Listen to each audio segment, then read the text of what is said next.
Halo semua, selamat bertemu lagi dengan saya Rinovia Simanjuntak, masih di MA2151 Simulasi dan Komputasi Matematika.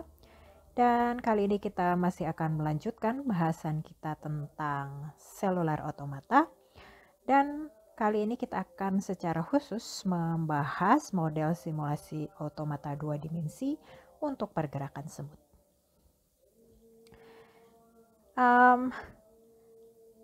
Kita bisa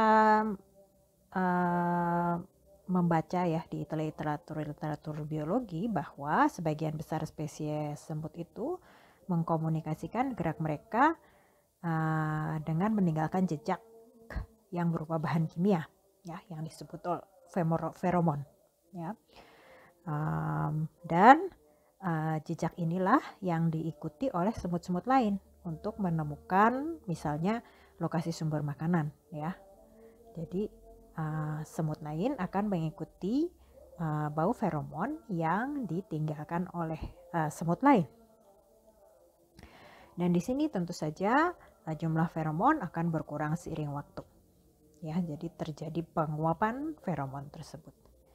Nah, yang akan kita lakukan sekarang adalah kita ingin menggunakan selular otomata, dalam hal ini selular otomata 2 dimensi, untuk mensimulasikan gerakan semut dengan adanya jejak feromon tersebut.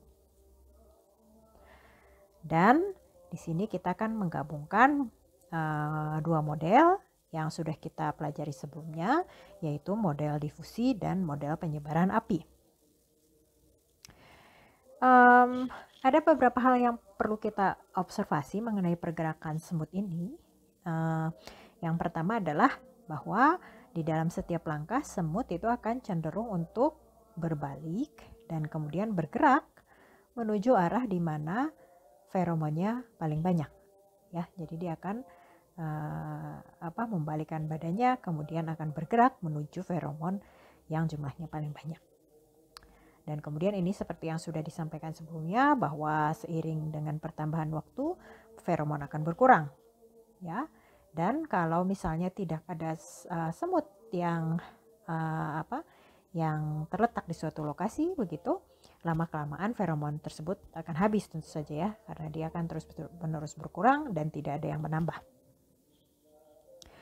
Nah, tentu saja kalau kita ingin membangun model yang lebih profesional ya, yang lebih baik begitu, tentu saja kita perlu mengumpulkan beberapa data lagi ya, misalnya rata-rata feromon yang dikeluarkan seekor semut. Ya, mungkin ini juga tergantung pada jenis semutnya atau usia semutnya ya, atau ya entah apa gitu ya. Jadi itu yang harus dikumpulkan lagi datanya. Dan kemudian tentu saja kita perlu tahu laju peluluhan feromonnya ya. Jadi ini tentu saja model yang lebih baik ya. Oke. Nah, apa saja asumsi yang menyederhanakan yang bisa kita pakai dalam dalam model kita ini ya. Yang pertama tentu saja karena kita mau memanfaatkan selular otomata 2 dimensi, tentu saja kita harus mengasumsikan bahwa semutnya hidup dalam suatu area 2 dimensi ya. Dan di sini kita bisa mengasumsikan ya, yang ini bisa menyederhanakan model kita, yaitu bahwa semut cenderung untuk tidak berbalik arah ke tempat dia semula ya. Jadi semut cenderung tidak akan kembali ke tempatnya semula ya. Tetapi ya, apa yang akan dilakukan? Dia akan bergerak menuju sel tetangga ya yang kosong dan memuat feromon dalam jumlah yang paling banyak ya. Jadi dia akan memilih tetangga yang kosong dan memiliki jumlah feromon yang paling banyak ya. Tetapi dia tidak akan kembali ke tempatnya semula. Nah, kemudian kalau tidak memungkinkan untuk melakukan pergerakan ya, misalnya semua tetangganya ada semutnya ya, jadi dia tidak bisa melakukan pergerakan, semut akan diam saja di tempat. Nah, kemudian ini ya untuk menghindari tabrakan dilakukan strategi avoidance or wait ya. Jadi ya seperti yang saya katakan tadi ya, misalnya kalau di tetangganya ada semut lain, berarti dia tidak akan bergerak ke situ ya. Jadi dia menghindari atau menunggu ya. Jadi kalau Misalnya semua tetangganya tidak ada yang kosong, ya sudah dia menunggu saja, dia diam ya sampai iterasi berikutnya di mana sudah ada sel tetangga yang kosong. Kemudian pada saat melakukan pergerakan, jadi pada saat dia berpindah tempat, semut itu akan mengeluarkan feromon. Ya. Nah, ini yang kalau ingin modelnya lebih baik perlu data ya yang lebih tepat. Oh, berapa banyak sih semut itu mengeluarkan feromon? Dan tentu saja di sini feromon akan menghilang seiring waktu ya, jadi terjadi penguapan. Nah, kemudian kita melakukan asumsi ini yang berkaitan dengan inisialisasi, yaitu akan pada awalnya akan ada jejak feromon yang berupa jejak lurus ya, jadi jejak horizontal begitu dengan jumlahnya bertambah banyak ya. Jadi misalnya mulai dari 0 kemudian secara bergradasi bertambah banyak ke jumlah feromon yang maksimal ya. Nah, ini diasumsikan sudah ada dari mana ya, ditinggalkan oleh semut lain. Nah, kemudian di sini model ini kita tidak mempertimbangkan sumber makanan atau sarang semut ya. Nanti kalau Anda buka buku teks Anda akan ada proyek-proyek di mana ini dipertimbangkan ya, ada sumber makanannya, ada sarang semutnya.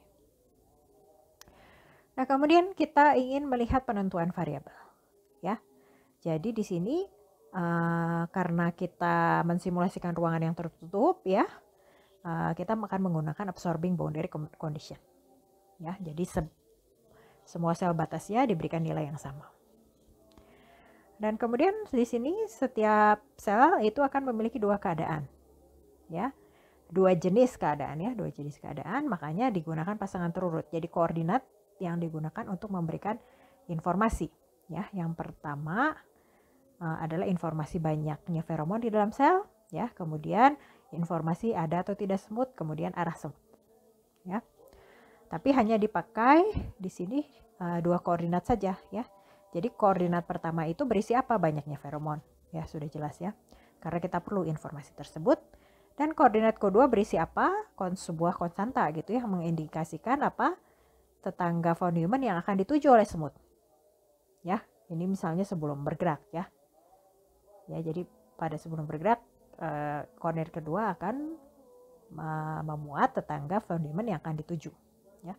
Setelah bergerak ya, koordinat kedua akan menunjukkan apa? Akan menunjukkan dari mana semut itu datang. Ya. Oke. Nah, kemudian stay menyatakan semut tetap berada dalam selnya pada suatu iterasi ya. Jadi ini kalau kondisi yang tadi ya. Jadi kalau misalnya dia tidak bisa bergerak kemana-mana, dia akan stay saja. Jadi kalau kita daftarkan seperti ini ya, ada nilainya 0 sampai 6 ya, bisa konstantanya empty, north, east, south, west, stay, border ya. Jadi ini keempat tetangga von Neumann ya, ingat kita pakainya von Neumann ya. Jadi bisa bermakna dua ya. Jadi kalau misalnya yang terjadi sebelum pergerakan, ini berarti semut akan bergerak ke arah utara ya, kalau konstantanya north. Tetapi kalau misalnya ini iterasi yang terjadi sesudah pergerakan, berarti dia baru bergerak dari utara. Kemudian east, south, west, dan ini stay yang semut tidak bergerak tadi, dan kemudian ini border ya. Jadi karena kita mempergunakan absorbing boundary condition, semua batasnya diberikan nilai yang sama, yaitu border. Oke. Kemudian, nah ini contohnya ya. Jadi misalnya saya 3 empty ya. 3 itu apa? Banyaknya feromon di dalam sel tersebut. Empty itu apa? Berarti tidak ada semutnya. Ya. Kemudian 0 berarti tidak ada feromonnya ya. Kemudian ini bisa bermakna dua ya, bisa artinya dia mau pindah ke selatan atau dia baru datang dari selatan ya, tergantung ini iterasi yang mana. Ya. Kemudian ini border. Kemudian karena di border ya diberikan bilangan yang tidak mungkin terjadi gitu ya, di untuk banyaknya feromon. Di sini misalnya minus 0,01. Oke. Nah, ini inisialisasi feromon ya. Jadi semua sel itu diberi 0 ya, ini inisialisasinya. Kecuali pada sel di mana sudah ada jejak feromon. Ya. Jadi seperti tadi kan kita asumsikan mau seperti apa? Mau ada jejak yang horizontal gitu ya, dengan gradasi jumlah feromon. Ya, jadi seperti ini. Tepat di tengah grid. Nah, jadi nanti dipilih di tengah-tengah matriks Anda ya. itu diinisialisasi dengan feromon yang ada secara horizontal dengan jumlah yang menaik, ya. Nah, nanti coba Anda pikirkan ini bagaimana melakukannya, ya, bagaimana algoritmanya atau bagaimana modelnya lah, ya, untuk terjadi seperti ini. Ya, nah jadi di sini, nah ini ya, ini tadi pertanyaan saya ya. Jadi kalau ukuran gridnya N kali N, kemudian max fer ini adalah apa? Konstanta yang menyatakan banyaknya maksimum feromon ya. Jadi di banyaknya maksimum feromon berarti paling ujung kanan yaitu sejumlah max fer ya. Mungkin paling ujung kiri itu 0. Nah, kita mau bergradasi ya secara horizontal di tengah-tengah grid kita. Ya, jadi bagaimana melakukan ini?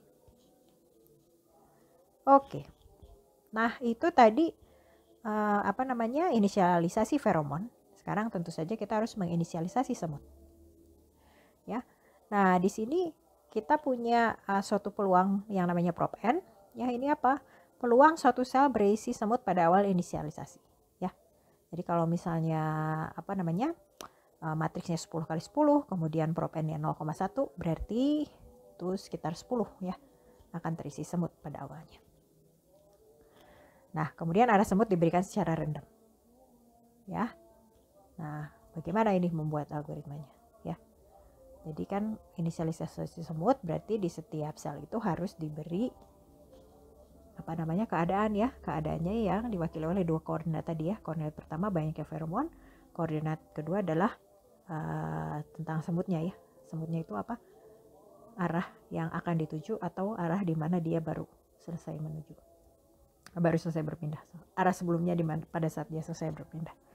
Ya, jadi ini untuk koordinat kedua bagaimana menginisialisasinya. Oke, sekarang bagaimana dengan kondisi batasnya? Ya, karena kita menggunakan absorbing boundary condition, maka koordinat kedua itu diisi semua dengan nilai yang sama yaitu border ya, atau kalau mau pakai nilai numerik 6. Ya. Kemudian koordinat pertama itu memberikan jumlah feromon tentu saja. Nah, ini diberikan saja suatu nilai yang kecil ya seperti ini, minus 0,01 seperti pada contoh yang sudah kita bahas tadi. Oke. Nah, kemudian sekarang setelah kita melakukan inisialisasi, menentukan kondisi batas ya. Sekarang ya kita tentang melihat relasi-relasi dan submodel-submodelnya ya. Nah, di sini yang akan kita gunakan adalah pemodelan bahwa pergerakan semut itu meliputi dua hal, sensing dan walking. Ya, ada sensing, ada walking. Ya, dalam sensing apa yang dilakukan?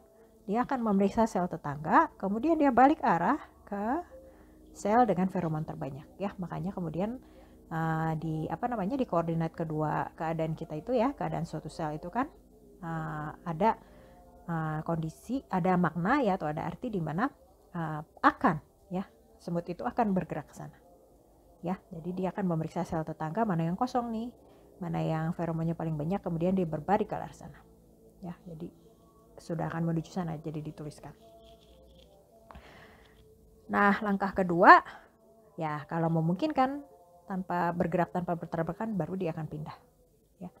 Nanti sesudah pindah tentu saja koordinat keduanya akan berubah, bukan lagi menjadi akan kemana, tetapi menjadi dari mana. Oke, ya. Nah, setelah terjadi dua langkah ini, yaitu sensing dan walking ya. Jadi tadi dia sensing dulu memeriksa, kemudian baru pindah walking. Nah, baru terjadi difusi feromonnya.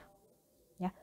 Jadi kalau suatu sel sudah punya feromon, berarti dia akan bisa menyebarkan feromon tersebut ke tetangganya. Ya, tapi ingat di sini dipakainya tetangga von Neumann, berbeda dengan pada saat kita melakukan model difusi di mana tetangganya adalah tetangga Mohr.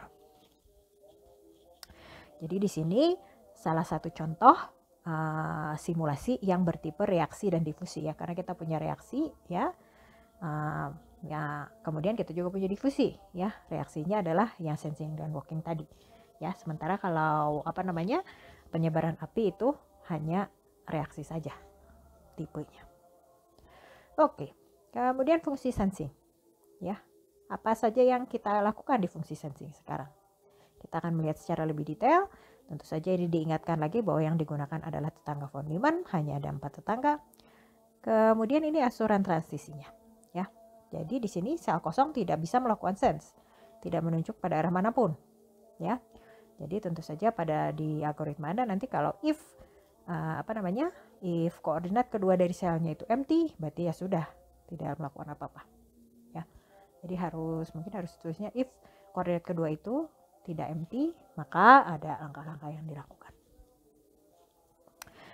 Kemudian di sini seekor semut tidak akan menghadap dari sel di mana ia baru datang ya. Jadi makanya ini pentingnya setelah dilakukan walking kemudian dicatat ya dari mana dia datang, sehingga nanti kalau dia melakukan sensing lagi, oh yang paling banyak tuh dan yang kosong itu tempat dari dia datang tadi gitu ya. Kalau begitu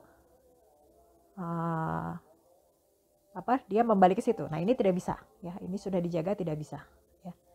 Jadi tidak bisa menghadap ke tempat di mana dia datang tadi, makanya harus dicatat ya. Ya, ini kenapa seperti ini untuk menghindari nanti ada semut yang bolak-balik di dua sel saja ya. Bolak-balik gitu ya, kan nggak lucu ya simulasinya. Oke. Jadi di sini aturan transisi yang ketiga adalah seekor semut tidak akan menghadap ke sel batas. Ya, jadi dia tidak akan menghadap ke sel batas. Jadi kalau misalnya dia sudah ada di ujung begitu ya, atau di baris pertama lah katakan, berarti dia tidak akan pernah menghadap ke north. Ya. Karena northnya itu batas kalau dia ada di baris pertama. Oke. Dan dia tidak akan menghadap ke sel yang memuat semut lain ya. Jadi pada saat sensing itu sudah dilihat sensingnya adalah yang kosong-kosong saja ya. Ya, jadi hanya dicari yang empty ya, Oke. Kemudian seekor semut berbalik ke arah sel tetangga. Nah, ini yang bukan sel sebelum, bukan sel yang berisi semut lain, bukan sel batas ya, ada 3 batasannya. Dengan feromon terbanyak ya. Jadi di antara yang bukan itu semua ya, jadi betul-betul dicari yang kosong dan bukan tempatnya semula begitu ya, bukan sel batas juga ya, tapi kalau sel batas kan isinya border ya, bukan empty ya, jadi cari yang empty tapi bukan yang tempat dia semula begitu ya. Nah, ini dicari yang feromonnya terbanyak ya. Kalau misalnya ada 2 atau ada 3 ya, atau ada lebih yang jumlah feromonnya sama, yang merupakan jumlah maksimum, diapakan? Dipilih secara random ya. Jadi sekarang ada aspek randomnya lagi ya.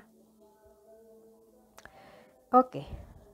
Nah, kalau tidak ada sel yang tersedia, tidak akan pindah, dia akan stay ya. Jadi nanti koordinat keduanya diisi dengan stay. Oke. Kemudian fungsi walking ya. Aturan transisinya seperti apa? Aturan transisinya ya, untuk sel yang empty ya, jumlah yang tetap empty ya. Jadi misalnya tadinya empty kemudian jadi tetap empty ya, tidak diisi, berarti jumlah feromon akan berkurang sebanyak evaporate ya.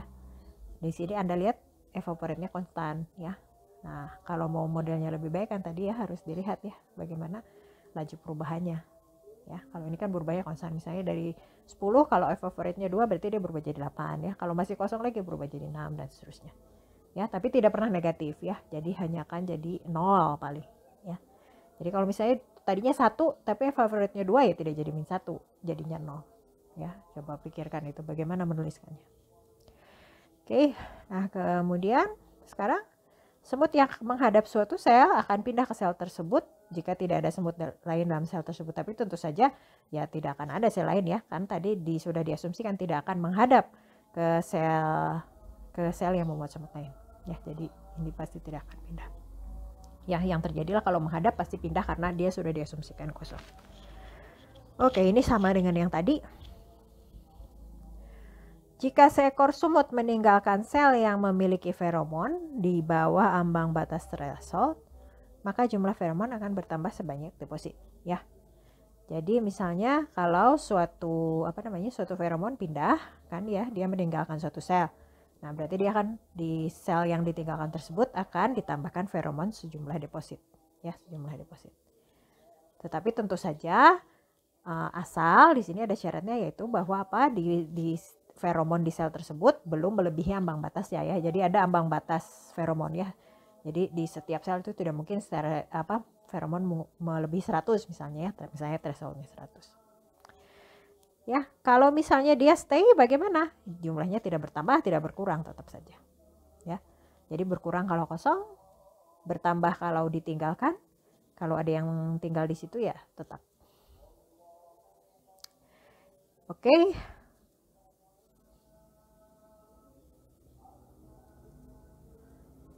Ya. Nah, pada saat dia pindah ke sel baru ya, dia tidak menghadap ke arah sel A saya. Jadi yang dicatat adalah dia datang dari mana, begitu ya. Dia datang dari mana dicatat, tetapi nanti pada saat sensing ya dia tidak mungkin akan menghadap ke situ lagi ya, tidak akan menghadap ke yang tadi sudah dicatat bahwa dia datang dari arah mana ya. Jadi dia harus berhati-hati ya, karena koordinat kedua itu bermakna ganda, tergantung iterasi yang mana ya. Jadi kalau iterasi pertama itu maksudnya kalau pada saat sensing ya, koordinat kedua itu akan memberikan akan kemana ya. Tapi pada saat walking, setelah walking itu koordinat kedua itu sudah memberikan datang dari mana ya. Jadi harus berhati-hati. Oke, nah kemudian ini kita melihat fungsi difusi feromon ya. Jadi sel yang memuat feromon akan berdifusi ke sel tetangganya ya, dalam hal ini tetangga von Neumann ya. Jadi berbeda dengan difusi yang sudah kita lakukan sebelumnya. Nah, tetapi kalau kita mengadopsi model sebelumnya dengan konstanta difusi R ya di sini ya, yang konstan ya. Jadi kita bisa punya seperti ini, site tambah delta site ini 1 min 4R ya. Kita ingat tetangganya von Neumann banyak 4 tetangga, kemudian ditambah R, kita jumlahkan semua banyaknya feromon di keempat tetangga tersebut ya. Ya, jadi kalau misalnya ini dari mana ya, coba diulang lagi ya video di 4.2 10.2 ya tentang difusi. Oke, jadi ini secara lengkap algoritmanya seperti ini ya. Kita pakai inisialisasi sistem. Nah, ini perluasan batas karena batasnya absorbing boundary condition ya, sebenarnya bisa dilakukan di dalam iterasi, tapi karena ya ini kan sama aja ya, selalu border, selalu min 0,01, border selalu itu ya, tidak berubah-berubah ya sudah ya, daripada nanti diulang-ulang sebanyak kali ya. Kalau Anda iterasi 1000 kali begitu ya lumayan juga waktunya ya. Jadi ini dikeluarkan saja ya, kalau taruh dalam juga nggak apa-apa, cuman tidak efektif ya. Kemudian diiterasi sebanyak kali apa saja? Pertama sensing ya, kedua walking, setelah itu difusi feromon, kemudian Anda display ya. Jadi kita lihat simulasi yang ada di buku ya. Ini simulasi dengan Maxfer itu 50 ya. Jadi ini kalau Anda lihat tadi pas inisialisasi kita membangun suatu jejak feromon yang horizontal di tengah-tengah matriks kita mulai dari 0 dan diakhiri dengan Maxfer ya. Jadi 50 di sini Maxfernya. Dan tentu saja di sini bergradasi. Ya. Kemudian di sini N-nya 17 ya. Jadi ukuran matriksnya 17 kali 17. Kemudian evaporate ini apa? Ini adalah banyaknya feromon yang menguap ya pada saat selnya kosong. Ya, jadi kalau selnya tetap kosong akan ada feromon yang menguap sebanyak 1. Kemudian pada saat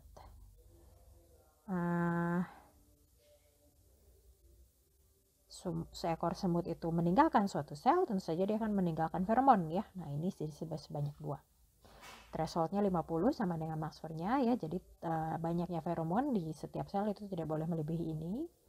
Kemudian prop N ya, ini di awal diinisialisasi ya. 0,1 berarti kalau 17 kali 17 sekitar 10%-nya itu akan dihuni oleh semut ya. Jadi yang biru-biru ini ya. Sekitar 10%-nya ya. Jadi yang biru-biru ini. Kemudian diffusion rate ini apa? Ini adalah difusi feromon yang terjadi ya. Laju difusi feromon ya. Kemudian kita lakukan iterasinya hanya 11 kali ya. Jadi ini kalau Anda lihat di sini, Anda lihat feromonnya pada awalnya hanya ada di sini ya. Dan kemudian ini mungkin tidak terlalu terlihat ya, tetapi di sini akan terlihat ya ada tambahan feromon ya. Ada sekitar abu-abu yang sangat muda yang merupakan hasil difusi dari feromon yang ada di tengah ini ya. Nah, di sini mungkin sudah lebih terlihat ya seperti ini ya. Dan di sini akan ada feromon tambahan ya. Kenapa? Karena ada semut yang berpindah ya dari sini ke sini, berarti dia meninggalkan feromon. Ya. Oke ya. Nah, kemudian ya ada semut yang berpindah juga ya. Tadinya semut yang di sini dia berpindah ke sini tentu saja karena ini feromonnya paling banyak di sini ya. Kalau ini awalnya tidak ada feromon ya, di sekitarnya kosong. Jadi dia secara acak saja. Secara acak memilih ya. Tetapi kemudian di sini malah stay sebentar. Oh ya, berpindah ke kiri ya. Berpindah ke kiri. Ya, tadi jangan ini kosong. Dia tadinya ada di sini, dia berpindah sini. Jadi dia memilih secara acak saja yang ada di di tetangganya. Ya, jadi ini yang terjadi. Tentu saja Anda bisa menduga bahwa yang ada di sekitar jejak feromon ini ya makin akan menuju ke sini ya. Jadi semakin banyak yang akan ada di dalam jejak feromon ini. Ya, kalau yang jauh-jauh ya paling dia hanya menuju feromon yang ditinggalkan oleh semut lain ya. Jadi kalau seperti ini ya tidak, ya hanya di situ-situ saja ya. Jadi tidak tidak akan menuju ke sini ya, ke feromon yang banyaknya ini ya. Oke, kita bisa lanjutkan sampai ke 8 ya. Anda lihat sudah semakin banyak semut yang bergerak ke arah feromon ini ya. Tentu saja kalau begitu dia sudah masuk ke sini ya, ke jejak feromon, dia akan bergerak ke kanan ya. Kenapa? Karena itu kan yang maksimumnya ya. Asal bisa ya, asal tidak ada semut lain. Oke ya, Anda lihat ya semakin banyak yang ke tengah, tetapi ini yang tidak kemana-mana di sini aja ya. Oke, dan ini akhirnya ya seperti ini ya, feromonnya semakin berdifusi ya. Tadi kan karena ada difusi feromon, maka yang ada di tengah-tengah sini sudah mulai bisa ya bergerak ke arah yang ada feromonnya ya. Oke ya, itu saja saya kira model kita tentang pergerakan semut ya. Model terakhir di Seloler Automata yang akan kita pelajari di kuliah ini adalah tentang biofilm ya, yang akan kita pelajari selanjutnya. Jadi saya akhiri dulu, sampai ketemu di video berikutnya.